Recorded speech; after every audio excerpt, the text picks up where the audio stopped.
Hello my dear students, all of you welcome to the class.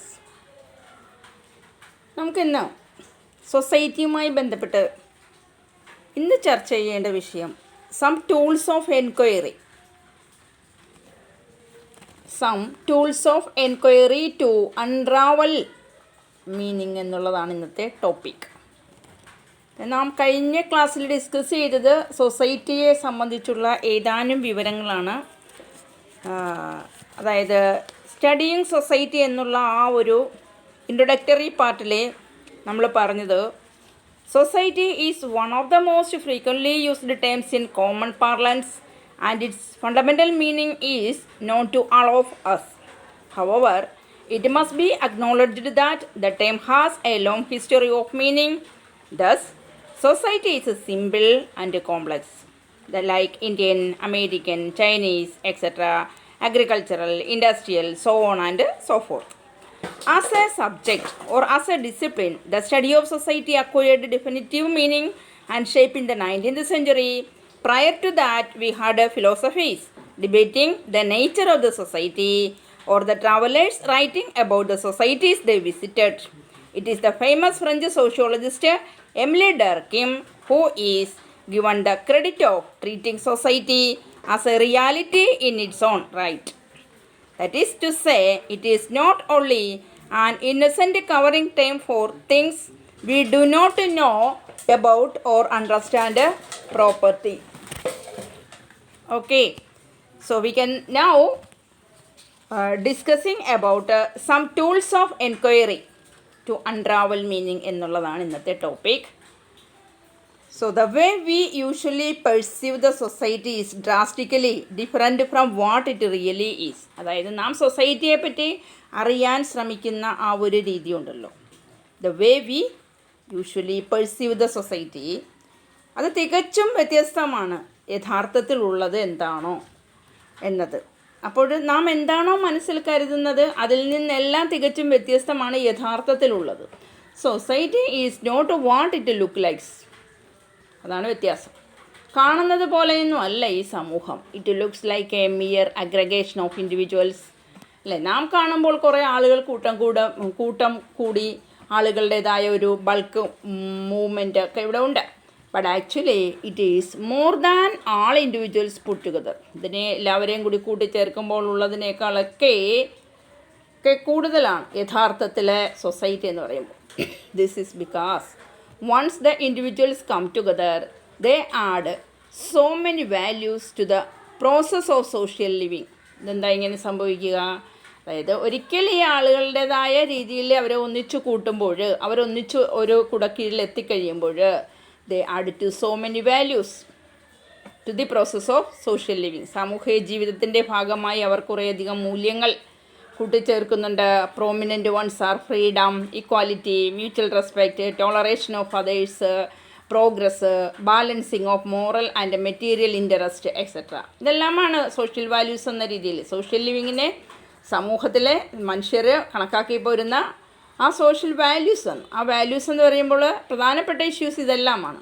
അതെല്ലാം ഉണ്ടെങ്കിലാണ് അവർക്ക് ഒന്നിച്ച് ജീവിച്ചു പോകാനായിട്ട്, ഒരു ഹാർമോണിയസ് ആയിട്ട് ജീവിച്ചു പോകുവാനായിട്ട് സാധിക്കുക. അപ്പോൾ അങ്ങനെ പറയുമ്പോഴേക്കും ആ വാല്യൂസിൻ്റെ കൂട്ടത്തിൽ വന്നു ചേരുന്നതാണ് പ്രധാനമായിട്ടും ഏതൊക്കെയാണ്? Prominent ones are freedom, equality, mutual respect, toleration of others, progress, balancing of moral and material interest etcetera. There are other values which influence our personal relationships like love, affection, friendship, good neighborliness, ethical conduct, etc. അപ്പോൾ ഇങ്ങനെ ഒരുപാട് മൂല്യങ്ങൾക്ക് പ്രാധാന്യം കൊടുക്കുന്ന സമൂഹമാണ് മനുഷ്യർ അല്ലേ. Personal വാല്യൂസാണ് ഈ പറയുന്നതെല്ലാം. അപ്പോൾ പേഴ്സണൽ വാല്യൂസ് പേഴ്സണൽ റിലേഷൻഷിപ്പിനെ ഇൻഫ്ലുവൻസ് ചെയ്യുന്നതാണ്. അങ്ങനെയുള്ള പേഴ്സണൽ റിലേഷൻഷിപ്പിനെ ഇൻഫ്ലുവൻസ് ചെയ്യുന്ന പേഴ്സണൽ വാല്യൂസ് ഏതൊക്കെയാണ്? Love, affection, friendship, good neighborliness, ethical conduct, etc. Okay, so we can say that one of the toughest challenges faced by the policy makers is to prioritize among these values. അതായത് society, policy മേക്കേഴ്സിൻ്റെ ഇടയിലെ അവർ face ചെയ്യുന്ന problems അതിൽ എടുത്തു പറയുന്നത് എന്താണ്, അവർക്ക് face ചെയ്യേണ്ടി വന്ന ഏറ്റവും വലിയൊരു ചലഞ്ച് എന്താണ്, ഇതിനെയെല്ലാം ഒന്ന് പ്രയോറിറ്റൈസ് ചെയ്യുക. അതായത് ഏതിന് കൂടുതൽ ഇമ്പോർട്ടൻസ് കൊടുക്കണം, ഓരോന്നോരോന്നെടുക്കുമ്പോഴേക്കും വാല്യൂസ് ഒരുപാടുണ്ട്. അപ്പോൾ വാല്യൂസിൻ്റെ ഇടയിൽ ഏതിനായിരിക്കണം കൂടുതൽ ഇമ്പോർട്ടൻസ് കൊടുക്കേണ്ടത് എന്നുള്ളതാണ്, അതിനെ ഫേസ് ചെയ്ത് എന്നുള്ളതാണ് ഏറ്റവും വലിയ. അപ്പോൾ അതിൽ ഏതിനാണ് പ്രാധാന്യം കൊടുക്കേണ്ടത്? For answering whether growth more important than distribution of benefits. അപ്പോൾ ഇതിനെ ആൻസർ ചെയ്യുക എന്ന് പറയുമ്പോഴേക്കും അപ്പോൾ ഗ്രോത്ത് ആൻഡ് ഡെവലപ്മെൻറ്റ് എന്ന രീതിയിൽ, അതായത് ഡിസ്ട്രിബ്യൂഷൻ ഓഫ് ബെനിഫിറ്റ്, ആനുകൂല്യങ്ങൾ വിതരണം ചെയ്യുക, വളർച്ചയുണ്ടാവുക എന്ന് പറയുമ്പോൾ അതിലേതിലാണ് കൂടുതൽ ഇമ്പോർട്ടൻസ് കൊടുക്കുക എന്ന് പറയുക? One cannot take a view of either or. ഇതിലേതിന് ഇമ്പോർട്ടൻസ് കൊടുക്കണമെന്ന് ചോദിച്ചാൽ ഒരാളും ഇത് രണ്ടും വേണ്ടാത്തതാണെന്ന് പറയില്ല. അതായത് ബെനിഫിറ്റിന് ഇമ്പോർട്ടൻസ് കൊടുക്കണോ അതോ ഗ്രോത്തിന് ഇമ്പോർട്ടൻസ് കൊടുക്കണോ എന്ന രീതിയിൽ ആൻസർ ചെയ്യാനായിട്ട് ഒരാളോട് ചോദിച്ചാൽ അയാൾ തീർച്ചയായിട്ടും ഇതിൽ ആൻസർ കൊടുക്കുന്നത് രണ്ടും വേണമെന്നേ പറയുള്ളൂ. എന്തുകൊണ്ടെന്നാൽ this is because if we insist on distributive justice, that is equitable distributors, we need to have good for that purpose which is only possible through growth. അപ്പോഴോ ഇക്വിറ്റബിൾ ഡിസ്ട്രിബ്യൂഷൻ പോസിബിൾ ആകണമെന്നുണ്ടെങ്കിൽ ഇവിടെ എന്താവശ്യമുണ്ട്? ഇവിടെ ഗ്രോത്ത് ആവശ്യമുണ്ട്. അപ്പോൾ ഗ്രോത്തിനെ ഒഴിവാക്കിക്കൊണ്ട് equitable distribution possible ആവുമോ, അല്ലെങ്കിൽ ബെനിഫിറ്റ് പോസിബിൾ ആവുമോ? ഇല്ല. അതുകൊണ്ട് ഗ്രോത്ത് ഒഴിവാക്കിക്കൊണ്ടുള്ള ഡിസ്ട്രിബ്യൂഷൻ നടക്കില്ല. Therefore, mere insistence on growth is not enough. Wise leadership requires how best to reconcile these twin aspects. ഇത് രണ്ടും എന്താ പറയുക, വളർച്ചയുടെ രണ്ട് ഘട്ടങ്ങളാണ്. ഒരു സമൂഹത്തിൻ്റെ വളർച്ച, ആ സമൂഹത്തിൻ്റെ വളർച്ചയുടെ രണ്ട് ഘട്ടങ്ങളാണ് ഈ പറയുന്ന ഗ്രോത്ത് ആൻഡ് ഇക്വിറ്റബിൾ ഡിസ്ട്രിബ്യൂഷൻ എന്ന് പറയുന്നത്. അതുകൊണ്ട് those of us who study societies should remember that social phenomena normally occur with these types of opposites unfolding from inside them. അപ്പോൾ സൊസൈറ്റിയെ പറ്റി വളരെ വിശദമായി നാം ഗഹനമായി പഠിക്കുമ്പോഴേക്കും അത് തീർച്ചയായിട്ടും നമുക്ക് എന്ത് കൂടി അറിയേണ്ടതുണ്ടെന്ന് പറയുക. സാമൂഹിക പ്രതിഭാസങ്ങൾ സാധാരണ രീതിയിലെ ജനങ്ങൾക്കിടയിലെ ഉണ്ടാകുമ്പോഴേക്കും അതിനിടയിലെ ആ പ്രതിഭാസങ്ങൾക്ക് വിരുദ്ധമായ നമ്മൾക്ക് ഉൾക്കൊള്ളാനാവാത്ത ചില കാര്യങ്ങളും അതിനുള്ളിൽ തന്നെ ഉണ്ടായിരിക്കുമെന്നുള്ളതാണ്. അതിൽ നിന്നും നമ്മൾ ഭൗതികമായിട്ട് നമ്മുടെ മുന്നിൽ അപ്പിയർ ചെയ്യുന്നത് അപ്പോൾ അത് തീർച്ചയായിട്ടും എങ്ങനെയായിരിക്കണം? അതായത് സമൂഹത്തിൽ നിലകൊള്ളുന്ന മനുഷ്യരിൽ അതിലെ പകുതിയിലധികം ആൾക്കാർ ഫിസിക്കലായിട്ട് അപ്പിയർ ചെയ്യുമ്പോഴേക്കും അവരുടെ ഇടയിൽ അവർ ഡീപ്പായിട്ട് സ്ക്രൂട്ടിനി ചെയ്യുമ്പോൾ കുഴപ്പമില്ല. പക്ഷേ മറ്റു പകുതിയിൽ ആൾക്കാരെന്ന് പറയുമ്പോൾ അപ്പിയർ ചെയ്യുന്നത് അവർ ശരിയായിരിക്കണമെന്നുമില്ല. ഇപ്പോൾ ഉദാഹരണം എടുക്കുകയാണെങ്കിൽ ഗ്ലാസ് ഹാഫ് ഒരു glass full is half M T. അത് ആ ഫുള്ളായിട്ട് തോന്നുന്ന ഗ്ലാസ് നമുക്ക് ഹാഫ് എം ടി ആയിട്ടാണെങ്കിലോ, എന്നാൽ but pause for a moment and ask yourself it is always either half empty or half full. അതായത് ഒരു ഗ്ലാസ് അത് പൂർണ്ണമായും നിറഞ്ഞതാണോ അതോ ഗ്ലാസ് പകുതി ശൂന്യമാണോ എന്ന് ചോദിച്ചാൽ it would actually depend on whether we are thirsty or not. അപ്പോൾ ഒരു ഗ്ലാസ് വെള്ളം നാം മുഴുവനും കുടിക്കുമോ അതോ പകുതിയെ കുടിക്കുമോ എന്ന് ചോദിച്ചാൽ അത് എന്തിനെ ആശ്രയിച്ചിരിക്കും? അത് നമ്മൾക്ക് അനുഭവപ്പെടുന്ന ദാഹത്തെ ആശ്രയിച്ചായിരിക്കും. അപ്പോൾ ഇവിടെ സമൂഹത്തെപ്പറ്റി കീറിമുറിച്ച് നാം ഒന്ന് അനലൈസ് ചെയ്യുമ്പോഴേക്കും those of us who study societies should remember that social phenomena normally occur with these type of opposites unfolding from inside them. അല്ലേ? നമുക്കത് തുറന്ന് കാണിക്കാനാവാത്ത രീതിയിൽ സമൂഹത്തിൻ്റെ ഉള്ളിൽ നന്മയും തിന്മയും എല്ലാം അടങ്ങിയിരിക്കും. അപ്പോൾ ആ നന്മയെ ഹൈലൈറ്റ് ചെയ്യുവാനും തിന്മയെ ഇല്ലായ്മയും. അപ്പോൾ സോഷ്യൽ വാല്യൂസിന് വളരെയധികം ഇമ്പോർട്ടൻസ് കൊടുക്കുന്ന ഒരു സൊസൈറ്റിയാണ് നമ്മുടെ ഇടയിലെ ഉണ്ടാവുക. Among them what is physically apparent need not be drawn deeper scrutiny. അപ്പോൾ പ്രകടമായിട്ട് നമ്മുടെ മുന്നിൽ കാണുന്നതിനെ എല്ലാത്തിനെയും അമിതമായിട്ട് നാം എന്ത് ചെയ്യണമെന്നില്ല, ആത്മപരിശോധന എല്ലാം നടത്തണമെന്നില്ല. അതിന് എക്സാമ്പിളാണ് ഈ പറയുന്നത്. Okay, so all the above examples only show that studying a society or social phenomenon requires first of all a recognition that social reality consists of several levels.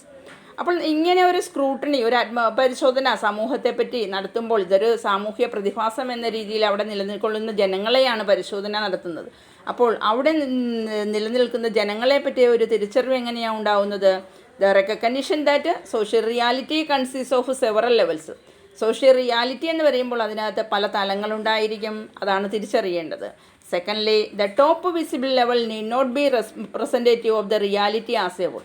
അതായത് സൊസൈറ്റിയുടെ ടോപ്പ് ലെവലിൽ നിൽക്കുന്ന ഒരു ജനസമൂഹം അവർ ദൃശ്യതയിൽ നമ്മുടെ മുന്നിലുണ്ടെങ്കിലും അവർ യഥാർത്ഥത്തിൽ മൊത്തത്തിലുള്ള ജനങ്ങളെ മൊത്തത്തിൽ പ്രതിനിധീകരിക്കുന്നവരായിരിക്കണമെന്നില്ല. That is secondly the top visible level need not be representative of the reality as a whole. Thirdly, a true picture of the social phenomenon is possible only if we take care to consider all aspects of that phenomenon. അപ്പോൾ ഒരു social ഫിനോമിനെ പറ്റി നാം കാര്യമായിട്ട് ഗണ്യമായിട്ട് നമ്മൾ ചർച്ചയ്ക്കെടുക്കുമ്പോൾ അല്ലെങ്കിൽ ഒരു social ഫിനോമിനെ പറ്റി നാം ചിന്തിക്കുമ്പോഴേക്കും അവിടെ സമൂഹത്തിൻ്റെ യഥാർത്ഥ ചിത്രം എന്താണെന്നുള്ളത് നാം വ്യക്തമായി മനസ്സിലാക്കിയിരിക്കണം. അപ്പോൾ അതുകൊണ്ട് തന്നെ ആ സോഷ്യൽ ഫിനോമിൻ്റെ എല്ലാ വശങ്ങളെയും പരിഗണിച്ചുകൊണ്ട് വേണം നാം അതിനെ കൈകാര്യം ചെയ്യാൻ. Karl Marx has very insightfully observed that if the apparent were real, നമ്മുടെ മുന്നിൽ വരുന്നവരെല്ലാവരും സത്യസന്ധരായിട്ടുള്ളതും യഥാർത്ഥത്വ ബോധത്തോടുകൂടി പെരുമാറുന്നവരുമാണെങ്കിൽ then there would be no need for a science. അങ്ങനെയാണെങ്കിൽ അവിടെ ഒരു സയൻസിൻ്റെ ആവശ്യമില്ല എന്നുള്ളതാണ്. അതായത് if the apparent were real, apparent എന്താണ്? പ്രത്യക്ഷപ്പെടുക, പ്രകടമാക്കുക, നമ്മുടെ മുന്നിലേക്ക് എത്തുന്നവരെ അവർ റിയൽ ആണെങ്കിൽ, അവരുടെ ഉള്ളിൽ കള്ളത്തരമില്ല, റിയൽ ആണ് എങ്കിൽ there would be no need for a science. എന്ത് വേണ്ട? സയൻസിൻ്റെ ആവശ്യകത ഉണ്ടാവില്ല. Society therefore should be viewed in its depth from all sides. അതുകൊണ്ട് തീർച്ചയായിട്ടും സമൂഹത്തെ നാം അതിൻ്റെ ആഴത്തിലും പരപ്പിലും വളരെ വിശാലമായി തന്നെ സമൂഹത്തെ നാം കാണേണ്ടതുണ്ട് എന്നുള്ളതാണ് ഇതുമായി ബന്ധപ്പെട്ട് പറയാനുള്ളത്. ഓക്കെ, അപ്പോൾ അങ്ങനെ സമൂഹത്തെ കൈകാര്യം ചെയ്യേണ്ടി വരുമ്പോഴേക്കും അതിൽ ഏറ്റവും കൂടുതൽ ശ്രദ്ധിക്കേണ്ടതാണ് ഇവർ ഡീപ്പറായിട്ട് അല്ലെങ്കിൽ അപ്പാരൻ്റ്ലി ദേ ആർ റിയൽ ആണോ എന്നത്. ആ റിയൽ ആണോ എന്നുള്ളതിനെപ്പറ്റി ഒരു സ്ക്രൂട്ടണി നടത്താതെ നമുക്ക് കാണുമ്പോൾ തന്നെ അവർ റിയൽ ആണെന്ന് പറയുക അസാധ്യവുമാണ്. Okay, so basically these examples ഇവിടെ പറഞ്ഞല്ലോ, ഒരു എക്സാമ്പിൾ പറഞ്ഞല്ലോ, എന്താണ്? എ ഗ്ലാസ് ഫുള്ളായിട്ട് വെള്ളം ഇരിക്കുന്നു, അതിൽ ഹാഫാണോ നാം കുടിക്കുന്ന പൂർണ്ണമായിട്ടുമാണോ എന്നുള്ളത് അതെന്തിനെ ആശ്രയിച്ചിരിക്കും? നമ്മളുടെ ദാഹത്തെ ആശ്രയിച്ചിരിക്കും. So basically these examples shows that studying A society or social phenomenon firstly requires the recognition that social reality consist of several levels. അപ്പോൾ ഒരു സൊസൈറ്റിയെ പറ്റി പഠിക്കുക, ആ സൊസൈറ്റിയെ പറ്റി ഡീറ്റെയിൽ ആയിട്ട് അറിയുക, ആ സാമൂഹിക പ്രതിഭാസത്തെ നന്നായിട്ട് തിരിച്ചറിയുക എന്നുള്ളതിന് അത്യാവശ്യം അറിഞ്ഞിരിക്കേണ്ടത് എന്താണ്? Several levels. Social reality consist of several levels. അപ്പോൾ സൊസൈറ്റി അറിയണം, സൊസൈറ്റിയുടെ പ്രതിഭാസങ്ങളെ എല്ലാം തന്നെ നന്നായിട്ട് തിരിച്ചറിയേണ്ടതുണ്ട്. അതൊരു സാമൂഹിക യാഥാർത്ഥ്യം എന്ന് പറയുമ്പോൾ അതിൽ നിരവധി തലങ്ങളുണ്ടായിരിക്കും. സോഷ്യൽ ലെവൽസിന് സെവറൽ ലെവൽസ് ഉണ്ടായിരിക്കും. മാത്രമല്ല, secondly the top visible level need not be representative of the reality as a whole. അല്ലേ, അത് ടോപ്പ് ലെവലിൽ നിൽക്കുന്ന ഒരു റെപ്രസെൻറ്റേറ്റീവ്സ് എന്ന രീതിയിലുള്ള ഗ്രൂപ്പ് അത് എല്ലാ സമൂഹത്തെ മൊത്തത്തിലായിട്ട് എന്ത് ചെയ്യുന്നവരായിരിക്കില്ല. അവർ തീർച്ചയായിട്ടും എല്ലാവരെയും റെപ്രസെൻ്റ് ചെയ്യുന്നവർ ആയിരിക്കില്ല. The famous anthropologist named Edmund Leach once chided his fellow brothers who described tribes in terms of their colorful dresses, ornaments, living patterns, etc. അദ്ദേഹം എന്താ പറയുന്നത്? Tribes in terms of their colorful dresses, ornaments, living patterns, etc. He called them a bunch of butterfly catchers. അതായത് Edmund leech അദ്ദേഹം ഒരു പേര് കേട്ട anthropologist ആയിരുന്നു. ഈ പേര് കേട്ട ആന്ത്രോപോളജിസ്റ്റ് ഒരിക്കൽ തന്നോടൊപ്പം നിന്നിരുന്ന തൻ്റെ കൂടെ ഉണ്ടായിരുന്ന ഫെല്ലോ ബ്രദേഴ്സിനെ അദ്ദേഹം ഡിസ്ക്രൈബ് ചെയ്തത് tribes in terms of their colourful dresses. തൻ്റെ കൂടെ ഉണ്ടായിരുന്ന സന്തത സഹചാരികളായിട്ടുള്ള സഹോദരർക്ക് തുല്യമായ കുറച്ച് പേര്. അപ്പോൾ അവരെ ഇദ്ദേഹം വിളിച്ചത് എന്താണെന്നറിയാമോ? അത് described tribes in terms of their colourful dresses. അവരുടെ ട്രൈബ്സിനെ, അവരുടെ ആ ഒരു വർഗത്തെ അദ്ദേഹം ചിത്രീകരിച്ചത് അവരുടെ വേഷത്തിൻ്റെയും ആഭരണത്തിൻ്റെയും അവരുടെ ജീവിത രീതി അതിൻ്റെ എല്ലാത്തിൻ്റെയും അടിസ്ഥാനത്തിലായിരുന്നു. He called them a bunch of butterfly catchers.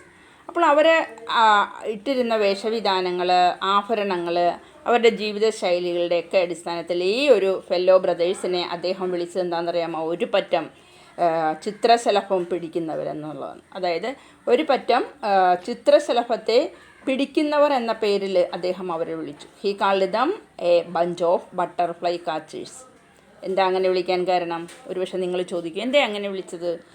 അവരുടെ വേഷഭൂഷാദികൾ അവരുടെ ലിവിങ് പാറ്റേൺസിൻ്റെയൊക്കെ ബേസിലാണ് എഡ്മണ്ട് ലീച്ച് ഈ ഒരു വിഭാഗം ആൾക്കാരെ ഇങ്ങനെ വിളിച്ചത്. അദ്ദേഹം ആരായിരുന്നു? അദ്ദേഹം ഒരു ഫേമസ് ആന്ത്രോപോളജിസ്റ്റ് ആയിരുന്നു. അപ്പോൾ എന്തുകൊണ്ടങ്ങനെ വിളിച്ചത്? പെർഹാപ്സ് യു മേ ആസ്ക്, എന്തുകൊണ്ടാണ് അങ്ങനെ വിളിച്ചത്? അതായത് tribals as we know are a mass of downtrodden people whose problems of living have not drawn as much attention of these colonial anthropologists as their external bearings. നമുക്കറിയാം, tribals എന്ന് പറഞ്ഞാൽ ഗോത്രവർഗ്ഗക്കാരാണ്. ഈ ഗോത്രവർഗ്ഗക്കാരെ സംബന്ധിച്ച് നോക്കുമ്പോൾ അവരൊരു വിഭാഗം എ മാസ് ഓഫ് ഡൗൺ റോഡനാണ്, താഴേക്കിടയിലുള്ള ഒരു പറ്റം പാവങ്ങളാണ്. അപ്പോൾ അവരുടെ പ്രശ്നങ്ങളോ ജീവിത രീതികളോ അതൊന്നും തന്നെ പൊതുസമൂഹത്തിൻ്റെ ഇടയിലേക്കൊന്നും വരാറില്ല, അല്ലേ?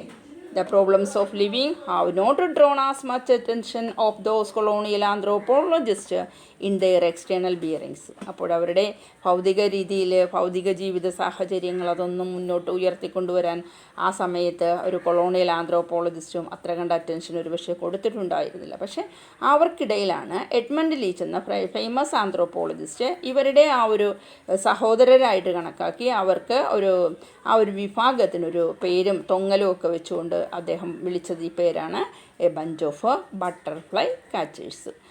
Then the question of understanding social reality. അപ്പോൾ ഇവിടുത്തെ ഒരു സാമൂഹ്യ യാഥാർത്ഥ്യം ഇങ്ങനെയുള്ള ആൾക്കാരുടെ ഉണ്ട്. പക്ഷേ ഇങ്ങനെയുള്ള ആൾക്കാരെ പൊതുസമൂഹത്തിൻ്റെ മുന്നിലേക്ക് കൊണ്ടുവരുവാനോ അവരെ ഹൈലൈറ്റ് ചെയ്യുവാനോ അവരുടെ പ്രശ്നങ്ങൾ അവതരിപ്പിക്കുവാനോ അവർക്ക് വേണ്ടിയിട്ട് എന്തെങ്കിലും ചെയ്യുവാനോ ഇവിടെ ഒരു സോഷ്യൽ സയൻറ്റിസ്റ്റും മുന്നോട്ടധികം വരാറില്ല എന്നുള്ളത്. പക്ഷേ അവർ സമൂഹത്തിൻ്റെ ഭാഗമാണ്, അവരെ റെപ്രസെൻ്റ് ചെയ്യേണ്ടതുണ്ട്. അപ്പോൾ അങ്ങനെയുള്ള വിഷയങ്ങളും ഇവിടെ വരേണ്ടതുണ്ട്. അപ്പോൾ ഒരു സോഷ്യൽ റിയൽ ലൈഫ് എന്ന് പറയുമ്പോൾ ഇവരെ മറച്ചു വെച്ചുകൊണ്ട് സൊസൈറ്റി എന്ന് പറഞ്ഞാൽ സൊസൈറ്റിയുടെ മുന്നിൽ നിൽക്കുന്ന ഏതാനും പേർ മാത്രം അടങ്ങുന്നതാണ് ഇവിടുത്തെ സമൂഹം എന്ന് പറയുന്നതിൽ അർത്ഥമുണ്ടോ?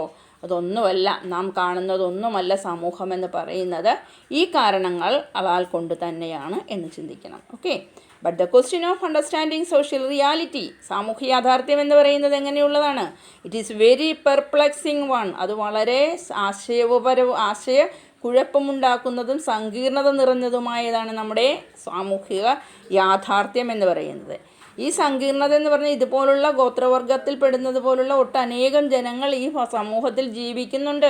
പക്ഷേ അങ്ങനെയുള്ള ഒരു സമൂഹത്തെപ്പറ്റി പഠിക്കുവാനോ അവരുടെ പ്രശ്നങ്ങളും ഹൈലൈറ്റ് ചെയ്ത് മുന്നിലേക്ക് കൊണ്ടുവരുവാനോ ഒന്നും തന്നെ ഇവിടെ ആരും കാണില്ല. അതാണ് അറിയേണ്ടത്. So mainly because the complexity of the routine living and doing is endlessly varied. ഇവരുടെയൊക്കെ സങ്കീർണത നിറഞ്ഞ ദിനചര്യകളും ജീവിത രീതികളും അതിങ്ങനെ അവസാനമില്ലാത്ത രീതിയിൽ വ്യത്യസ്തങ്ങളാണ്. From among these complex matrix to pick one or more set of options is not easy. അപ്പോൾ ഇങ്ങനെ വളരെ സങ്കീർണമായ ഒട്ടനേകം ജീവിത യാഥാർത്ഥ്യങ്ങളുമായി മുന്നേറുന്ന കുറേ അധികം ജനസമൂഹങ്ങൾ ഇവിടെയുണ്ട് എന്നുള്ളത് കൊണ്ട് തന്നെ അതിലേതെങ്കിലും ഒരെണ്ണം എടുത്ത് ഒരു set of complexities living patterns ഇവയെല്ലാം മുന്നോട്ട് കൊണ്ടുവന്ന് അത് ചെയ്യുക എന്നുള്ളത് അത്ര എളുപ്പവുമല്ല. However we are always required to make such choices before we take a decision. പക്ഷേ അങ്ങനെയാണെങ്കിലും നമുക്ക് തീർച്ചയായിട്ടും ഇവിടെ ഒരു ചോയ്സ് എടുക്കേണ്ടതുണ്ട്. ഈ സമൂഹത്തെ എല്ലാവരെയും പറ്റി അറിയേണ്ടതുണ്ട്. അങ്ങനെ എടുക്കണമെന്നൊരു തീരുമാനമെടുത്ത് അതിനെപ്പറ്റി ആവശ്യമായ വിവരങ്ങൾ കളക്ട് ചെയ്താൽ മാത്രമേ അതിൻ്റെ ഉള്ളിലേക്ക് ചെല്ലുവാനും അതറിയുവാനും നമുക്ക് സാധിക്കുകയുള്ളൂ എന്നുള്ളതാണ്. ഓക്കെ, അതുകൊണ്ട് തന്നെയാണ് എക്സ്റ്റേണൽ ബിയറിങ്സിൻ്റെ അടിസ്ഥാനത്തിൽ കൊളോണിയൽ ആന്ത്രോപോളജിസ്റ്റ് എക്സ്റ്റേണൽ ബിയറിങ്സിൻ്റെ അടിസ്ഥാനത്തിൽ ഇവർക്ക് തീർച്ചയായിട്ടും നമ്മളൊരു പ്രത്യക്ഷത്തിൽ കാണുമ്പോൾ ബാഹ്യമായിട്ട് നാം നോക്കുമ്പോൾ അവരുടെ ബിയറിങ്സ് എന്തൊക്കെയാണ് എന്ന് നോക്കുമ്പോൾ, അതായത് വേഷഭൂഷാദികളെല്ലാം നല്ലതായിട്ട് നിൽക്കുന്ന അത്യാവശ്യം നന്നായിട്ട് കാണുന്ന ആ ഒരു സിറ്റുവേഷനുണ്ട്. അപ്പോൾ അങ്ങനെ വരുമ്പോഴേക്കും അവരുടെ ജീവിതശൈലിയെപ്പറ്റിയോ അവരെ ജീവിതത്തിൻ്റെ എല്ലാ വശങ്ങളും നന്നായി കൊണ്ടുപോകുന്നു എന്ന ചിന്തയായിരിക്കും. പക്ഷേ നമ്മൾ അറിയേണ്ട ഒരു വസ്തുത എന്താ? സോഷ്യൽ റിയാലിറ്റി അത്രയധികം നല്ലതൊന്നുമല്ല, വളരെ സങ്കീർണമാണ്, അത് വെരി പെർപ്ലക്സിങ് ആണ്. അതുകൊണ്ട് തന്നെ ഇവിടെ നിലവിൽ റൊട്ടീൻ ലിവിങ്സിൽ ഒരുപാട് കോംപ്ലക്സിറ്റീസ് ഉണ്ട്.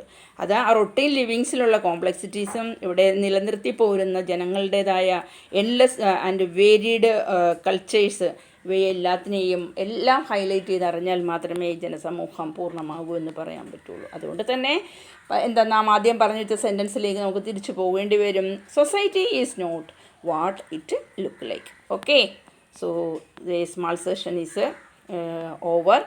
Then the next session I will take in the next video. Okay, so I think you realize some tools of inquiry into unravel meaning.